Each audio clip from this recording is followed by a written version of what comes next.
സാമ്പത്തിക പ്രതിസന്ധി മറികടക്കാൻ കഞ്ചാവ് കൃഷി നിയമവിധേയമാക്കാനുള്ള നീക്കത്തിലാണ് പാകിസ്ഥാൻ.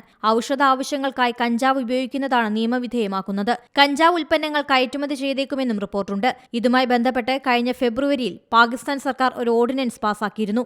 മെഡിക്കൽ, വ്യാവസായിക ആവശ്യങ്ങൾക്കായി കഞ്ചാവ് കൃഷി, വിൽപ്പന എന്നിവ നിയന്ത്രിക്കുന്നതിന് കനബീസ് കൺട്രോൾ റെഗുലേറ്ററി അതോറിറ്റി രൂപീകരിച്ചിരുന്നു. ഇതിൽ 13 അംഗങ്ങളാണുള്ളത്. 2020-ൽ ഇമ്രാൻഖാൻ പ്രധാനമന്ത്രിയായിരിക്കെയാണ് ഇത്തരമൊരു അതോറിറ്റി രൂപീകരിക്കാൻ ആദ്യം നിർദ്ദേശിച്ചത്. 2022 മെയ് മാസത്തിന് ശേഷം ഏറ്റവും മോശം സാമ്പത്തികാവസ്ഥയിലൂടെയാണ് രാജ്യം കടന്നുപോകുന്നത്.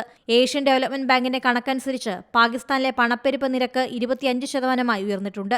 1.9% രാജ്യത്തെ സാമ്പത്തിക വളർച്ച.